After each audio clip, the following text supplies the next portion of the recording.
Right. I think when I was younger, I took much bigger leaps. I know I did. Oh. Out of ignorance or choice or conscious choice? Ignorance is bliss, baby. A mixture of both. Because you don't know any better.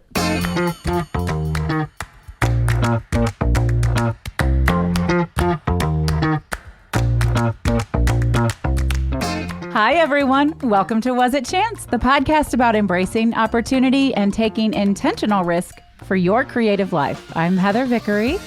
And I'm Alan Seals. You pointed at me when you said that, so I was like, all right, I guess it's like you.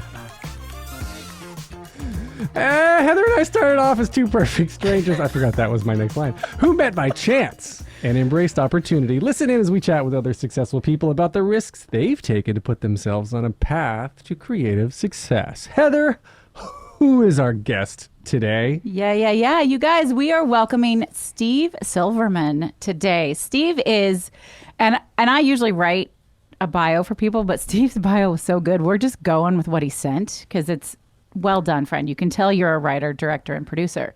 Steve is critically acclaimed, award-winning writer, director, producer.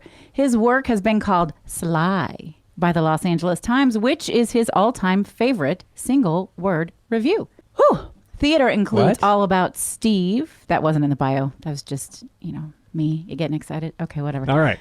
Theater includes All About Steve. It's not a one-man show, but a twist on the classic film All About Eve, his horror comedy 666 Westbourne Drive, and his musical mashups, I love these, Jesus Christ Superstar Wars, and The King and I Know What You Did Last Summer. Speaking of the force, he's the force behind the one-woman show festival, 15 Minutes of FEM, and the stand-up comedy show Slideshow. To eat and get health insurance. I love this part. Steve is an award-winning writer, producer, director. That's to eat and get health insurance. The rest of it's for fun, whatever. In the world of on-air promotions, where he's worked for Fox, ABC, CBS, NBC, Bravo, several ad agencies, and most recently Hulu. Wow. He's directed Whoopi Goldberg, Reba McEntire, Mindy Kaling, Zooey Deschanel, the original Fab Five from Queer Eye for the Straight Guy, and more. Steve's just finished the first draft of his new novel. It's a cozy murder mystery. And you can hear him weekly on his podcast, World Gone Good, where he talks to everyday people like me. He interviewed me, making good here on planet Earth. Whoa, Steve, welcome to Was It Chance? Thanks for having me. That's the most fun bio I have read from somebody in a long time. What's a cozy murder mystery? Like, how do you I actually know what up that is. under a blanket with your loved one and talk about murder? Well, a cozy is where we don't have any, blood and guts and slashing and too much violence. It's more like, we found the dead body. I wonder who did it. That's that. It's very it's Agatha Christie would be cozy mystery writer, believe it or not. And my favorite shows, Heart to Heart, Remington Steele, all the old classics. Yes. It's soft-core mystery. Exactly. Not hardcore mystery. To put it in terms that Alan will understand. Okay, I understand those. I understand that. So actually, I don't know how the two of you know each other. So enlighten me and our listeners as to your past, because our intro is how you and I met, Heather. And Steve, you and I met just minutes ago. And immediately started talking about the wood behind them. Yes, we each have wood, and my wood is softer than his wood. It seems it just happens.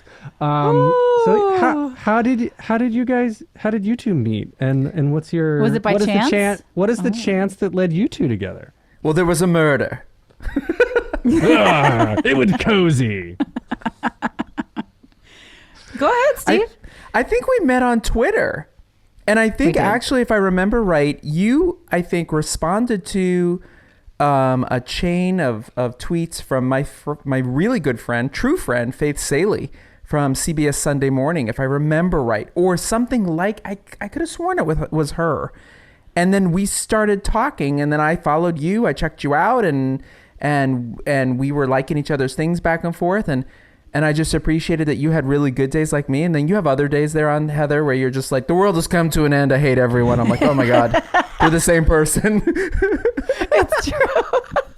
And I do sort of let all of that fly in two places, Twitter and TikTok. And so I'll go to Twitter and be like, today is not the day and I am not the person. Like, let's just get that out of the way, right? And then I'm all like, hey, y'all, take a deep breath, stop your scroll, feel good, tell me something good. So yes, we are similar in that way. And I do a podcast where I have people have an idea of me that I am this like happy all the time, Hallmark card writing, good person who helps little old ladies across the street. But really, I'm a human being, and I'm just like, fuck you, old lady. You shouldn't have left your house. It's her own damn fault. You're going to get along with the two of us just fine, Steve. I know, because I think people already people get shocked about that with me, and I'm like, I get gassy and I get annoyed that I'm I'm normal-ish. Yeah. Ish. I get gassy when I help old ladies across the street. Oh my God. And rightfully the one thing so. I didn't want to do today was talk about either of you being gassy, actually. Well, here Would we you rather are. go back to the density of our wood? No, I would not. How about this one? Steve, that's a really cool bio. And you've done a lot. And we are almost exactly the same age. We figured this out when I was on your show. The episode is not out yet. It's going to come out in a couple of weeks. How did you end up in this writer, producer, director world? What chance did you take? So I was graduating college in 1992, and I lined up a job at my university, a great paying job. It even came with its own little apartment. And I was going to take it. I was like, this great job. It starts right when I graduate. And then my friend said to me, after I accepted the job, she said, hey, there's these internships out that we can get into in LA, and we should interview for them. So we went and interviewed for these internships, and we interviewed with a couple soap operas, a couple game shows, and a couple talk shows, because it was back in the day, the day being 1992, when in the summer, everybody was on repeats, right? And there was no Hulu and there was no streaming, right? So we had to, the only things that were live or being shot at the time, talk shows, judge shows, news, soap operas, game shows. And so we came out here, interviewed for a few things. We got an interview with the Soap Opera General Hospital, among many other places. And the next thing I know, I was given an offer along with my friend to be an unpaid intern at the Soap General Hospital for the summer of 1992. And I told a full paying job that I had already accepted with a free place to live on campus that my dream was to be a writer, and I can't just stay here. Like, as much as great as it sounded, time for me to fly. And that was probably the first big chance I took of, I would say I had about $3,000 in a savings account and my own car. And I graduated on a Saturday night, and we drove out Sunday morning to LA, and we started in Port Charles, New York, the fictitious town of General Hospital, on Monday morning. And that's talk about chances. Insane. That's but I was 22. Risk. Yeah. But even at 22, you got to pay the bills. Yes, and that is why I got a job at the farmer's market selling T-shirts, and I also had a second job as a waiter in this really posh, fancy restaurant in Los Feliz, or Los Feliz, however anyone wants to say it, and I somehow got by. But something interesting happened from there. I'll tell you really quick. The casting director's assistant, Gwen Hillier, unfortunately, her father, I think, either got sick or passed away, and she had to go home for the summer. And I'm in the hallway making $0. It's about 3 weeks into the $0 job that I'm enjoying and loving every minute, because it's a TV show, right? It's happening, a new episode every day we're filming. And the casting director, Mark Teschner, walks up to me in the hallway. He says, hey, come into my office. Go in his office. He goes, so Gwen has to go back to New York for the summer. And it was June. He said, can you work the next 3 months? Can you handle my desk? And I said, yeah. And I figured this was part of the internship. And then he says, and guess what he wants to pay me in 1992? I'm dying to know. $15 an hour in 1992. Whoa. That is a lot of money. Hell, that's $1 million. Can't even get that in half the states in the country right now. Wow, it was a lot. It was a lot of fucking money. Yeah. So I quit one of the two jobs. I quit the T-shirt job, but I kept the nighttime waitering job, and that was my first job in LA. See, I love that, and I love that when you, and listen, I can't say that this always happens, but I think it often happens. When you follow your passion, when you follow the thing that is most true to you, things work out. The universe conspires on your behalf. I agree 100%. When you 100%. were in that scenario at 22, I mean, was this something that you saw yourself doing for many, many years, or was it just sort of something where you're like, I will just take this chance and see where it leads me, or this is the beginning of the rest? I knew I wanted to come to Hollywood, to LA. I was terrified. You know, I grew up in a small town in New Jersey called Randolph, New Jersey. I went to the University of Arizona. I didn't know what I had been to LA one time before with friends to, you know, go to Disneyland and go look at the stars on Hollywood Boulevard. I had no fucking clue what I was doing. And I just sort of jumped and I took the leap. And I will tell anyone out there, leap, especially at 22. Like, that's the thing. Like, my niece graduated college, 23. She took some things happened. Anyway, she had to make up a year, but she had an opportunity to leave Phoenix, her safety net, you know, where I'm from, and go to Philly. And I said, go, leap, go. I supported her 100%. We all did. And she's doing great. She's been there for 5 years. She is selling heroin and working 3 different corners. She works 3 different corners at night. We're so proud of her. Right. I think when I was younger, I took much bigger leaps. I know I did. Oh.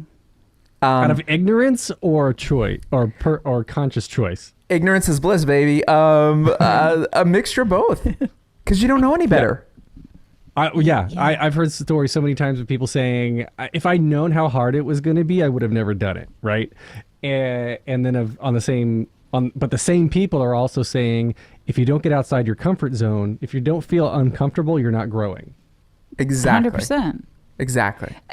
And I think that's the gift of youth, and then the gift of age is, like, we could say, when I was 20, if I had known this would be so hard, I wouldn't have done it. Now I'm 40 and I know it's going to be hard and I know what I'm getting myself into and I know it's worth it. 100%, which is why I left my job 7 months ago. So I'm the king of quitting. I think we discussed this, Heather, on my show or after. Like, I should do an entire, like, one-man show. I'm not an actor, but I could do an entire show or write a book on chapter after chapter, story after story of my greatest quitting and what happened immediately after. Because I have always said, I believe that idea that you live in a small town and there's a train. And the train is sitting there and it's waiting for people to get on and it's waiting for you to get on. But you're not getting on the train and you're not letting the train go. You're saying, well, maybe not. But if you just either get on the fucking train and go somewhere else or let the train go so the next train can come in. It's true in relationships. It's true in friendships. It's true in work. And to some degree, it's true in your family too. And I'm not a therapist, but that's what I've learned. It's all about trains, little old ladies, and selling heroin on street corners in Philly. We've solved the problems, everyone. Oh, man. Well, we got 2 out of 3 in the bag already. So. I did this, you guys. I did this. I initiated this. I'm sorry. You're welcome. So I got the heroin. Let's see. Heather, you got the street corner. Oh, I got to find a fucking train? Why do I have to have the street corner? Why can't Steve have the street corner? Okay, Steve has a street corner, and you got to bring the train. Would you rather bring the train or the street corner? I don't want to be involved. I don't want to be involved. Too bad. This interview is happening. The train has pulled out of the station, and we are taking this opportunity to... No, but... What you're talking about is something we talk about a lot on this show and in general is taking risks that could lead to failure, your relationship with failure. You know, my daughters and I talk a lot about quitting because in a lot of places it's a really dirty word. And I don't think it is. But I think there's a difference in being a quitter versus gathering information and making a different decision. I don't want that anymore. That's not for me. I'm not thriving here. I'm not happy. I can do something different. 100%. When is it quitting versus cutting your losses? Is that what exactly. Yeah. So Steve, what is that for you? You said you're the king of quitting. And I think that's what you mean is I've decided to do something different maybe without a backup plan. I don't know. Like, can you speak to that? Well, I can tell you when I was 15 years old, I joined the winter track team, which was a brilliant idea in Randolph, New Jersey, when it was like 28 degrees outside. And I thought it was a great idea for us to all run outside for 4 and 5 miles at a time. Brilliant. Yeah. But I wanted to try something new. I joined the winter track team. I was a gay kid who didn't quite realize he was gay. And yet apparently everybody else knew at the time. Wish someone had told me. And I was... Probably somebody tried to. Yeah, I'm sure. I was bullied quite a bit, and I was beaten up by team members. Really bad things happened. And I reached a point of, this isn't for me. And I talked to my dad about it. My dad said, don't quit, keep going, you're doing great.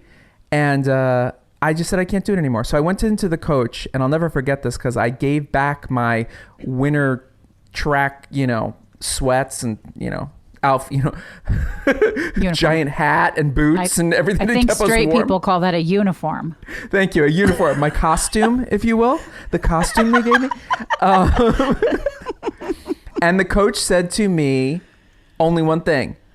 He said, winners never quit and quitters never win. Lies. And I looked him dead in the eye and I just said, well, I have a black eye at the moment, so I'm gonna go. And you talk about cutting your losses. I was 15 and I'm like, no, this is not healthy for me. This is not good for me. Mm. And that has gone on in my life so many times since, especially in my career. And what you said is very important, is so many times in my career, I've taken the leap, either made a plan to take it, gotten another job, or just said, fuck it, I'm out of here. And I have one classic story that is unbelievable to this day what happened. But I mean, I don't know. I don't want to steal this away from you. So do you want to hear the story? Would you like the story? Yeah, we do. We are waiting with bated breath. Would you like me to name names? Would you like me to say places? Because I totally fucking will. I don't care. Spill the tea. Okay, Spill the tea. Hot yes, tea, everyone. So I was working at NBC, and it was the year 2004 to 2006, and the people I was working with at that time were incredibly homophobic. They were not nice people.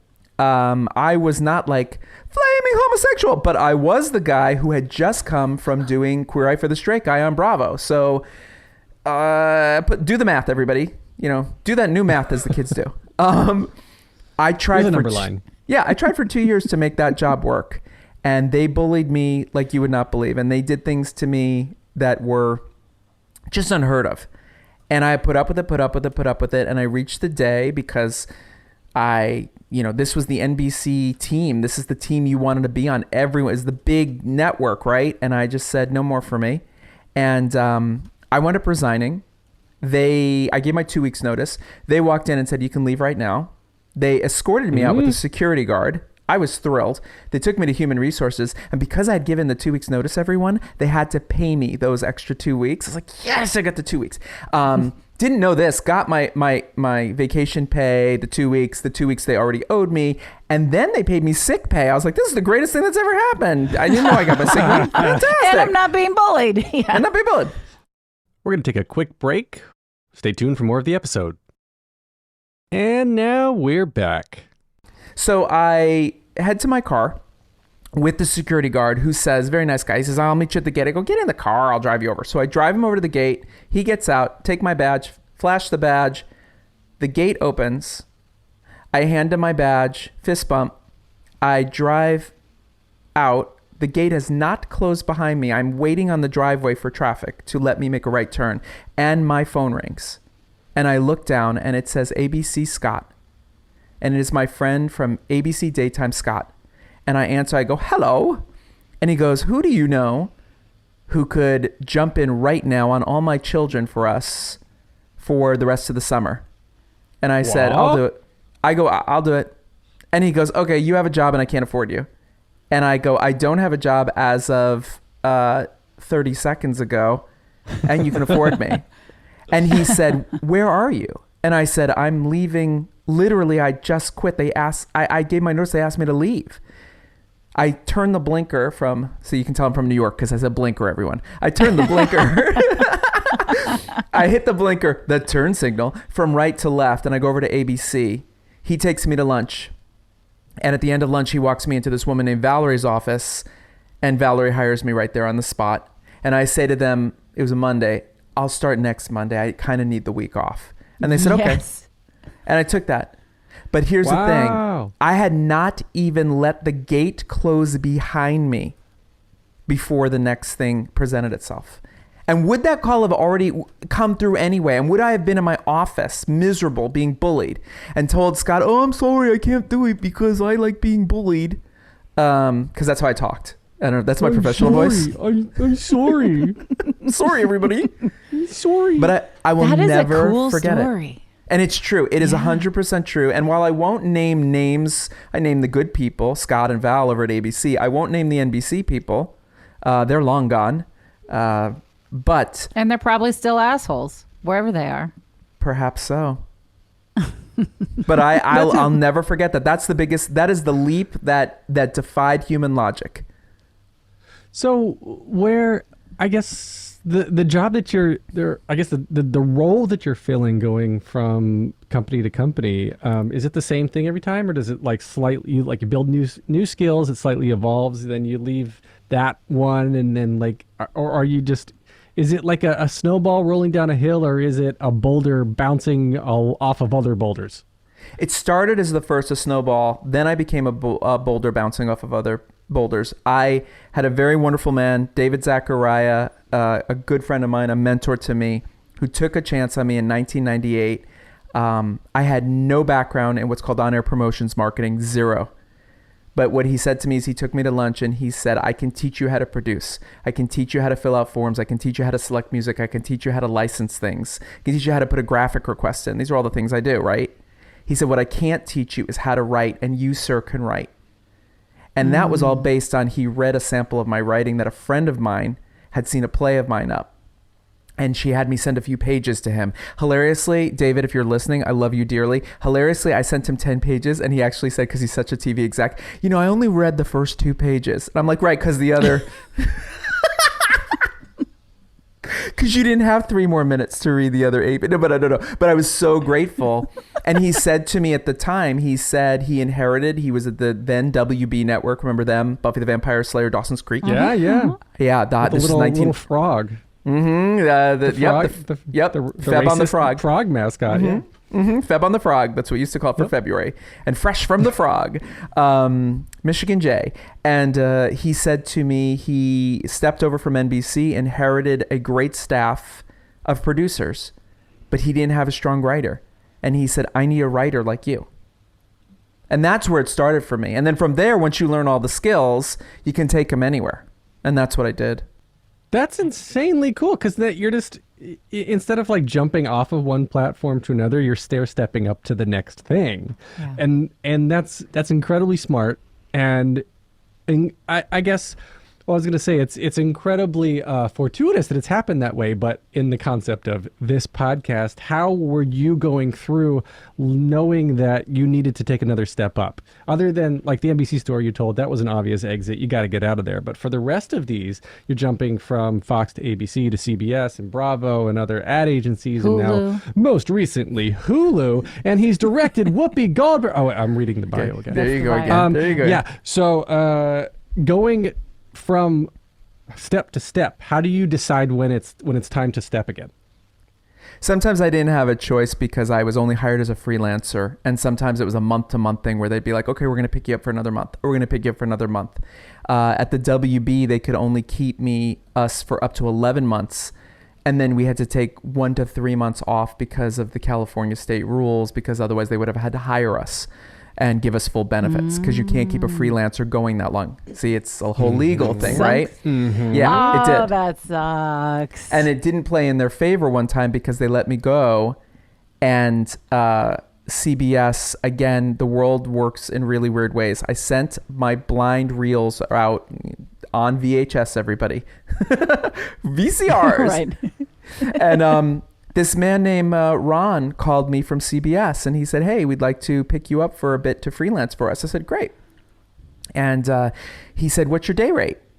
And I was like, and I was smart enough to, I was like, okay, I'm not going to say what I made at the WB. I upped it. And I made this ridiculous, like, this to this. Like, for instance, everybody, like I said, 100 to 300 a day. It was more than that. He offered me the top amount. Said, okay, we'll pay you the top amount. I was like, what? Fuck, I should have said more. But I was like, wait, what? So I started working with them. And then it was revealed much later, Ron Scalera, may he rest in peace, he has passed. He was in a hallway talking with the other Ron who hired me. And I stepped up to them, talked to them for a second, and Scalera was the head boss, and he said, oh yeah, Steve. And he turned around and he goes, hey, whatever happened to my buddy's son, Steve? And my Ron Mulligan looked at him and said, what are you talking about? I hired him. He's right here. He goes, no, this guy's great. Where's my buddy's kid? And that's the moment that Ron Mulligan realized he hired the wrong Steve. Oh, that's funny. He was supposed to hire this other person. And he thought I was, and I go, oh my God. And it had been like 2 months in. And I thought to myself, oh, this is why you're all being so fucking nice to me. Because you think I'm the president's son's kid, whatever. But that's how it just worked out. And that's another one of those weird situations of like, how did that happen again? How was my tape sitting there? And now you're still in that identity, assuming his life. Oh, yeah. And he's actually the one that got murdered in the cozy. He is the cozy murder. This just became a totally different podcast. This is like, what do they call it? A cold case? A cozy cold case. It's a cozy case. No. Oh, wow. I mean, I don't know if it's luck or chance. I don't know what it is, but it is fascinating. So you recently... Chance? Was it chance? Exactly. I love it when we can bring that in. Was it? It obviously was. And some lucky fucking chance, because some people's chances isn't so lucky. Yeah, look at that kid. Look at the kid who's sitting at home. Recently. Like, where that kid? I'm sorry to interrupt you. Look at that kid who's sitting at home going, they were supposed to give me a job. Yeah, why aren't they calling? Hey, My Dad, you said you knew the president. Dad. Dad, you said you knew the president. Oh, that's so funny. Isn't that ridiculous? Dad, I want to play StarCraft. You mentioned that, what'd you say? I want to say 7 months ago, but I don't know if that's right. You left Hulu. You were like, I'm not feeling No, I this. left Fox, actually. Oh, you left Fox. Fox. I had worked for 11 years for Fox, 6 years, and then another 5 years. I took a break in the middle, and my job came back up, and I retook it in 2017, and I left them in March, yes. I left them because they went back on their word on something, and again, it was a sign to me of, okay, and it was a major thing. It was major. And the thing that went off on my head, which is, you're comfortable, you make a great salary, but are you happy being treated this way?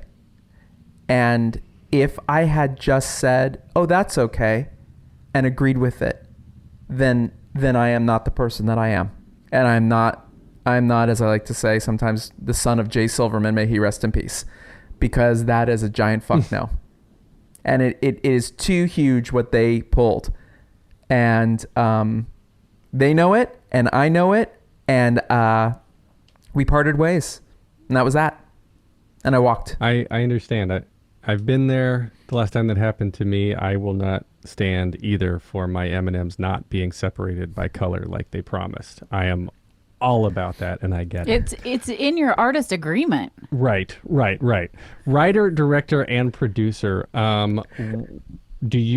Is that all now encompassing of what you do in the current collective skill set, or do you choose, like, I'm gonna do one today, I'm gonna do one tomorrow, today and tomorrow being relative terms for this job, that job, but are you bouncing around between different roles, or is it all, like, as you've gone in your career, is it all merged into one massive Steve? I think it's merged into one massive Steve. I will say, I'm like, again, referencing 70s, my favorite shows, Charlie's Angels. When Charlie calls and says he has a writer's job, I go to the writer's job.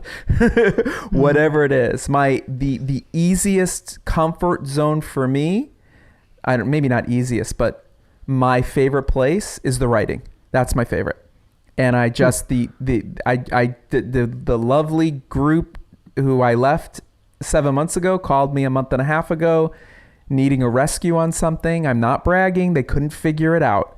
And they said, can you do this for us?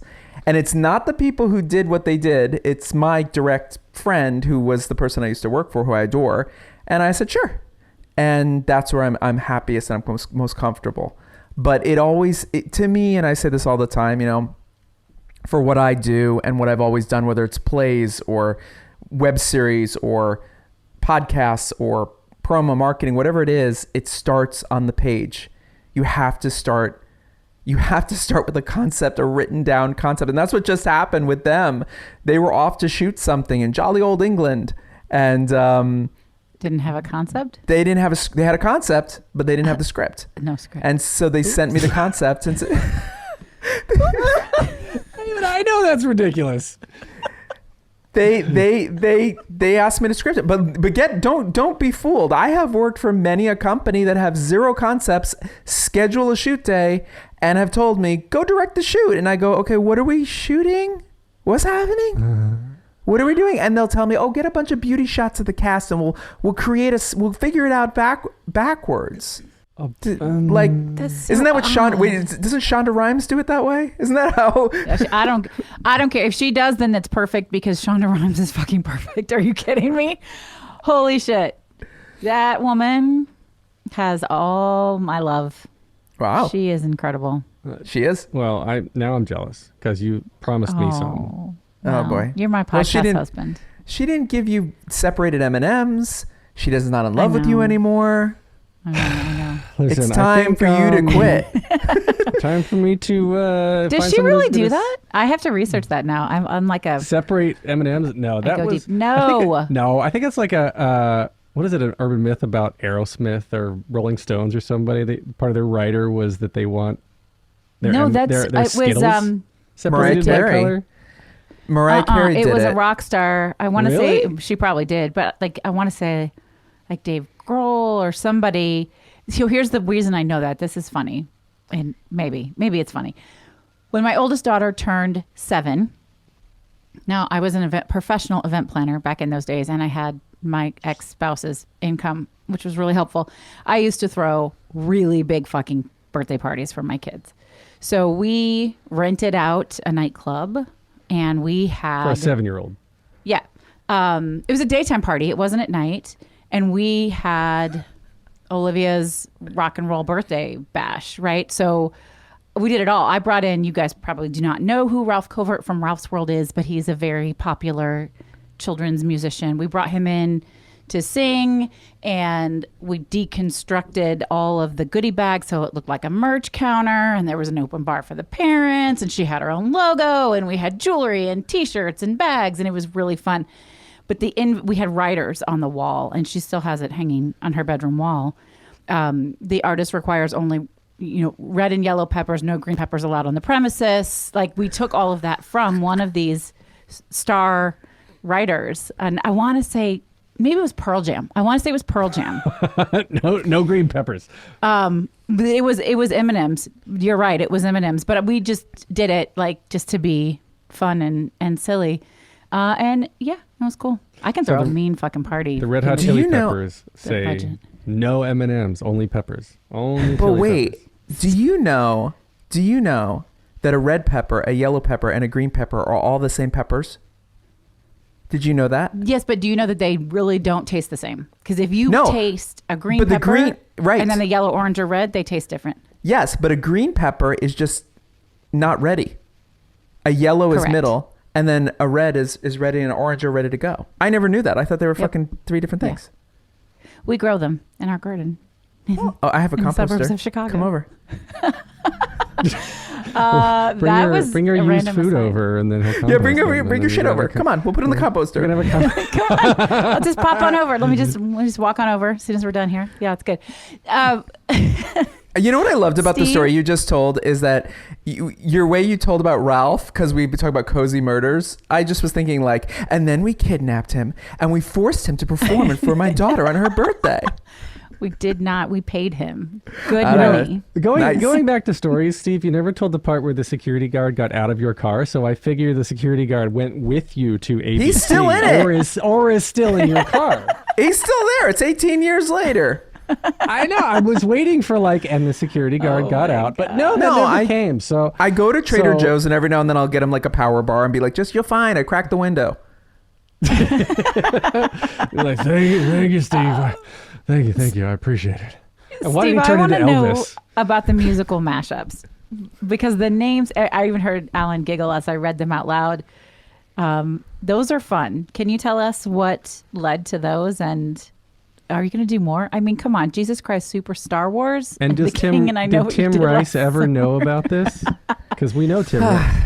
Okay. So, all right. So everyone, there's this thing called parody that allows you to not pay royalties. Okay, everyone. Yes. Let's just start there. Yes. I don't need Lucasfilm coming after me. Alan and I recently talked about parody because some colleagues of ours have been in that. Not free use. Parody is not free use. Yeah. Well, my friend Danny at the time, he and I were just, I don't remember where we were, but we were talking and we were talking about doing we used to do shows all the time, theater. I used to put things up and I hadn't put anything up in like a few years. And he was kicking around some ideas. He said he wanted to do this thing called the double feature. And I said, okay, what is it? And he said, it's where we do a mashup because he liked to take titles and put them together. So he came up with Jesus Christ Super Star Wars, which laid me out. I just thought that was fucking brilliant, hilariously funny. And we sat down one day and we were just like coming up with titles. And I was just going, now this is 2002 or 3, everybody. So there were no smartphones. I was just going through what I call my brain, trying to remember musicals. And The King and I came up with, and I fucking love I Know What You Did Last Summer. And it just came out of my mouth. I said, The King and I Know What You Did Last Summer. And we both cracked up laughing. Well, I wrote The King and I Know What You Did Last Summer. He wrote Jesus Christ Super Star Wars. I think I remember I got stuck somewhere along the line. And I handed it off to him. He handed me what he did for Jesus Christ Super Star Wars. He did it to the letter, like the beat by beat of both musical and movie. It was like... Oh, wow. It was long, everybody. It was like 100 pages. And I was like... about our wood anymore, right? No. Okay. No. That's long gone. Okay. And I'm older than you. Why are we even joking about this? Jesus Christ. Okay, so... I am the king of cutting. I am a hot-blooded American male. I cut shit left and right. Cut. I'm going to cut this. Don't worry. I cut down Jesus Christ Super Star Wars. He figured out the end of The King and I Know What You Did Last Summer. At the time, I was working at Bravo.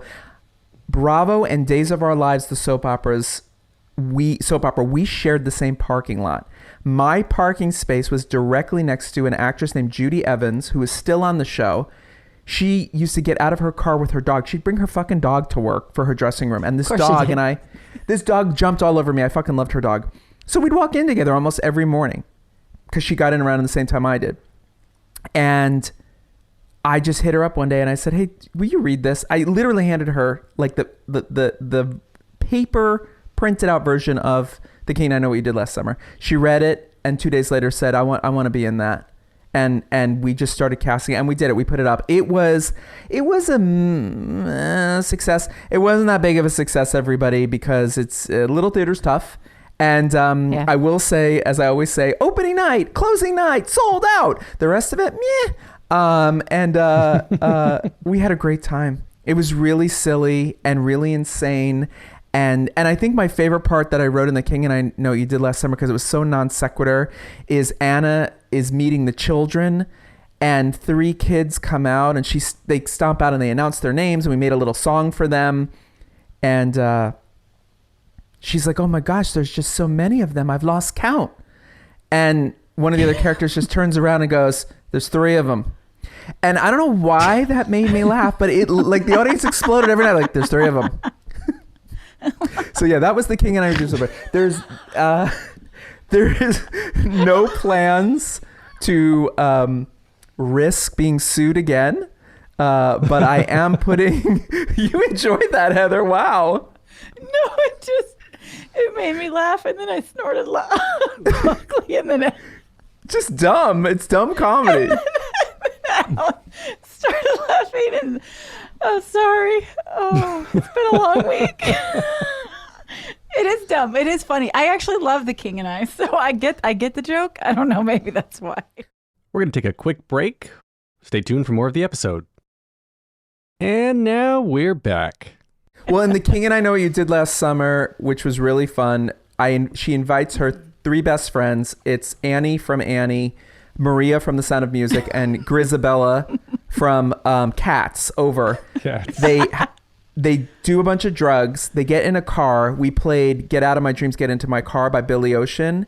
And then That's they drive amazing. over the King of Siam and kill him. And then they bury the body. And then a year later, they start getting the letters that say, I know what you did last summer. I know what you did last summer. I know what you did last summer. And then the other part, and you can cut all this, but if you find it enjoyable, the other part that cracked us up is I wrote in this one part, which I still am so proud of myself for writing. My friend Victoria played Maria from The Sound of Music. They're like, did you get the letter? And all 4 of them go, yes, I got the letter. Oh my God, I got the letter. Oh, I got the letter. And Maria's just standing there smoking. She's, the nun smoking. And Anna turns and goes, all right, Maria, why aren't you freaking out right now? And she goes, well, what the fuck am I supposed to be freaking out about? She goes, I got the letter. I know what you did last summer. Doesn't going to do anything about it. She just tosses the letter. And I'm not scared. that's the part of of I know what you did last summer that always made me laugh, is like, so you got a fucking letter that said, I know what you did. So? Where's the hook? Congrats. Where's the hook? Why? Where's my motivation? Why do I care? But that is the last show I put up. That was 2004, 2005. And this March, what's that, 18 years later, my new show, Happy Birthday McKenna, is going up for 4 weekends in Hollywood. I've already booked the theater. And it is a very, very dark, wrong family comedy. And I'm really excited about it. So that's the next thing I'm working on. Well, that's cool. How did that come about? My agent 18 years is a long time. Yeah. Your agent's telling me you're asking me to audition. So when I find the time, I'll get you that. I'll get you that self-tape. please send not in joking. for the completely That's the thing, wrong Steve. person. Do you have a Are you an cat? actor? Wants to be in your show. Yeah. Yes. But are you an loosely, actor? But by loose definition, yes. He's got a theater degree. No, I don't. You're really you did. selling yourself right now. I gotta computer. Okay, you want to make this about me for a second? Let's make it about me. Now you know I'm an actor.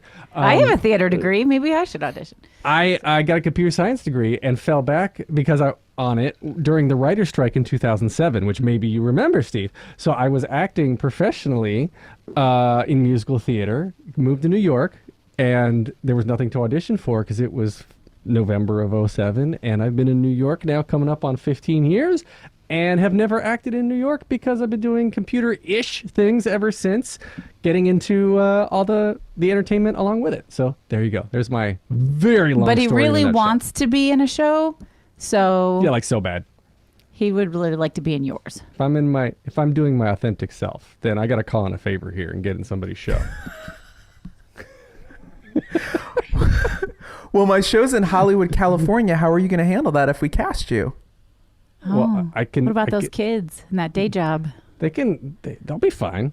They'll be fine. It'll all How be old are fine they? for 4 weekends. How old are the kids? Well, By that point, they'll be 6 and 8.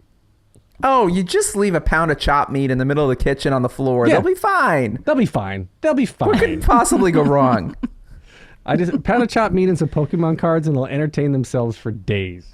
well, maybe we can go and see the show at least, Alan. That'd be fun. Why are you talking me out of his audition mindset? Oh, I'm sorry. Don't How friend could zone Alan me. audition for your show? Don't friend zone me on this one. Well, my very good friend Faith Saley, who I mentioned earlier, who is a correspondent on CBS Sunday Morning, we met because she's an actress as well, and she wants to find off-Broadway or Broadway producers and do it in New York. Steve, what led you to doing your podcast, A World Gone Good? Oh, boy. I've told the story so many times on my show. It was Sorry. It's okay. No, it's okay. It is August 2020. The world is in the shitter. The pandemic is going nuts. We don't know who we're going to have as a president. We don't know if we're going to survive. We don't know what the hell is happening. I went out for a run. and I'm on one of my runs, and I'm walking to start to warm up and find a podcast, and I'm flicking through podcasts, and I cannot find a fucking podcast for me. Everything was annoying me. Everything was too many commercials or too many plugs of this thing that they were plugging or whatever it was. And I literally just said, oh my God, right out loud. I stopped and said out on the street, I just go, oh my God, can someone just make me a podcast about good things? And thus, that is what I did. I created a podcast called World Gone Good. And over 100 episodes later, we're still going. And that's where it all started. What has been your favorite moment about podcasting that you look back on and you're like, I would have never expected that to take me here? When Heather Vickery came on my show and then invited me on here. Good answer. Good answer. I think honestly, it's just reestablished my belief that this planet we are on is not as awful, horrible, shit-tastic as Twitter tells us that it is every single fucking day. And I think that for me, it took me back out of the hole of darkness. And what I did when I started is I had no clue what I was doing, but I knew how to edit. I knew how to record. And I thought to myself, all right, let me just see what I get. I actually recorded with 18 different people, some strangers, some friends. I wound up using, I think, 17 of 18 of them as shows. But just getting that influx again of humanity, real people doing little things, some in a big way. I mean, listen, I'm not going to lie. We've had, there's a guy named Murph, and he travels all over South America. He's huge on TikTok. He's called Murph's Life. He asks people online to donate, and within 5 minutes, I'm not kidding, not 5 minutes, but a day, he'll get 50 grand and he builds someone a house. And I randomly messaged him and said, hey, I'd love to have you on my show sometime. And he wrote me back and said, I'm free in 45 minutes. And I was how about now? And I was like, I've written nothing down, everybody. And he couldn't do, the stuff we're using. So I had to use Zoom, which I fucking hate. But I love Zoom. I love Zoom. Yay, Zoom. If they're a sponsor, I'm sorry. Zoom's a pain in the ass. They're not. Zoom's a pain in my ass. And the audio's for shit and it's a mess and whatever. But it's those moments of right in the moment, meeting someone and giving that spark back to me. And that's the best thing that it's done for me. I mean, I do the whole, you all know, I do the whole fucking thing myself. That security guard hasn't gotten out of the fucking car one time. He hasn't come in to help me one. Guys, can you at least give me a cell phone to call my dog? Let's go. Oh, I have some bad news about your dog. It's been 18 years. Oh, boy.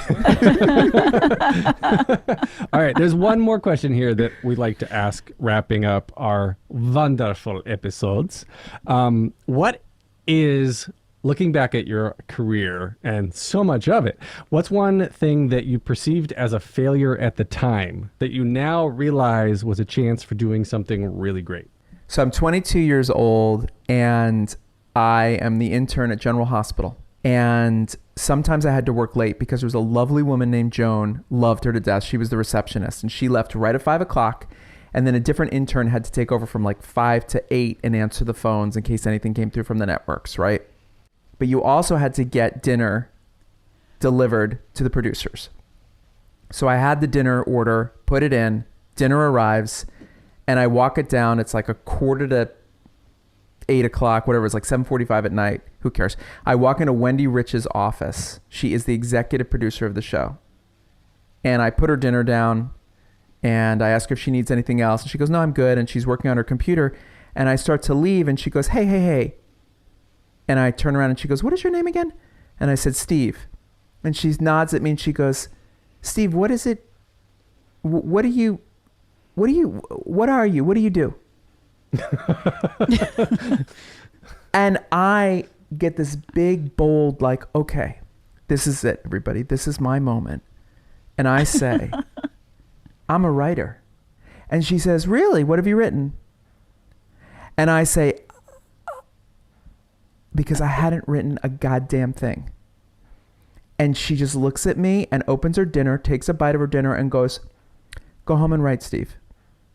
Oh. And I left. Wow. It's good advice. It was the most devastating, holy fuckness that ever happened in my life. But it was the most powerful advice because it was so fucking simple. I want to lose weight. I want to lose weight. I want to lose weight. Stop eating and go to the gym. I don't want to be an alcoholic. Stop drinking. It's not that difficult, everybody. You just sometimes need to hear from somebody else. And again, talk about chance. Flash forward close to, I want to say 20 years, 19 years later, I'm on a plane. And a woman is walking up and down the aisle, and she's got a little BlackBerry or whatever she's writing on. And I look up and I think to myself, that's Wendy. I haven't seen her since 1992. It had to be like 2010. And she went back down and sat down. I went down the aisle, turned around, I squatted down. I said, are you Wendy Rich? And she said, I am. And I said, you will not remember me at all. I said, I worked at General Hospital in 1992. And she said, I'm sorry, I don't remember you. I said, well, let me tell you. And I told her the story back. And she sat there crying. Oh. And her sister was sitting next to her, and her sister kept going, yep, that sounds like you. You're such a fucking bitch. That's what you'd say to somebody at court. Like they're total New Yorkers, right? And then Wendy took my hand and said, I'm so sorry, Steve. I have such a big mouth sometime. And I said, what are you sorry about? It was the best advice anyone's ever. You made it so simple. And guess what? I did what you said. I went home and wrote. And guess what? It all worked out. I said, and any time I get stuck or I think I can't do something, I just remember back to 22-year-old me getting his nuts chopped off in not in public, but by somebody I wanted to impress. And she just made it so simple. Wow. And that's the moment of my life, my professional life, that I will never, ever, ever forget. And anyone else could have walked out of there and said, that fucking bitch, fuck her. You know, no.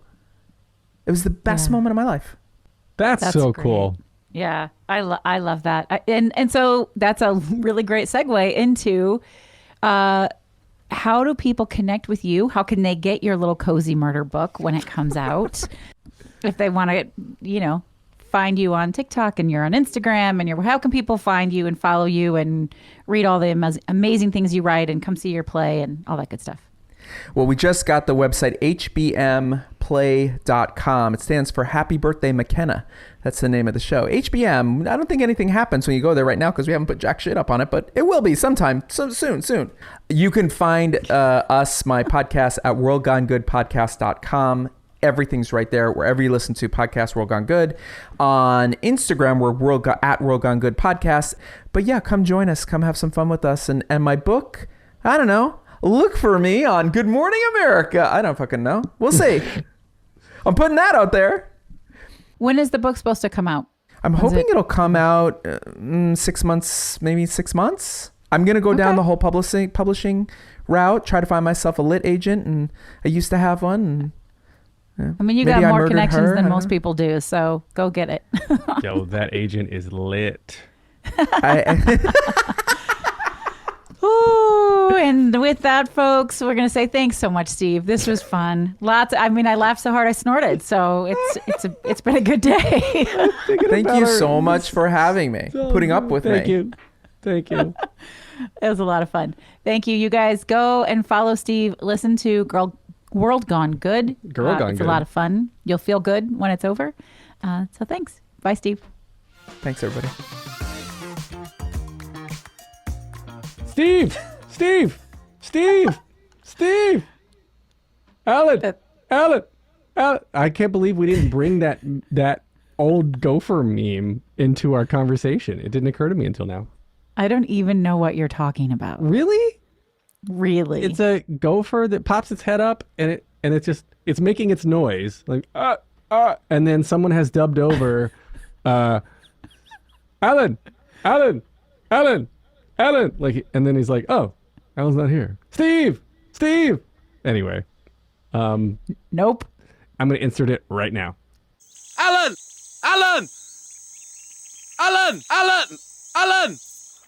Oh, so that's not Alan. Steve.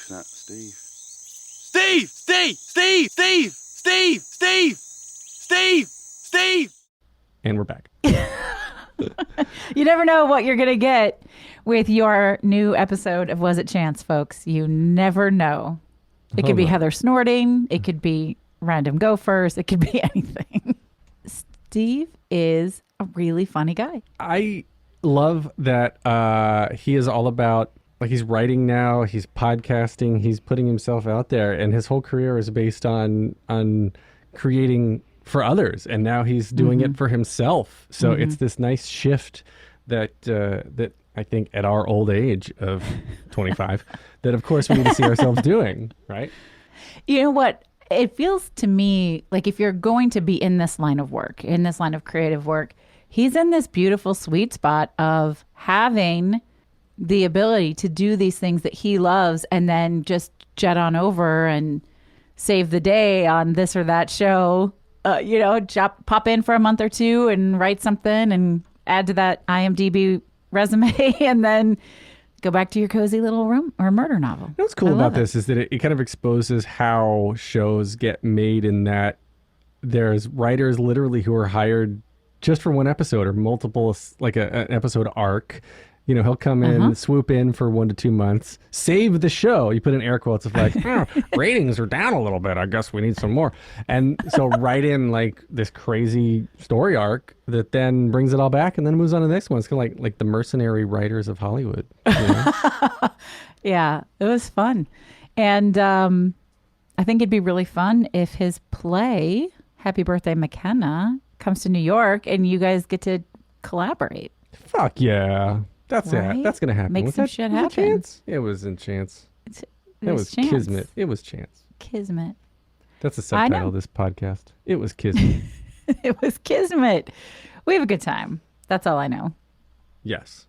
Well, I love now that this is the second Twitter friend that you've brought into real life.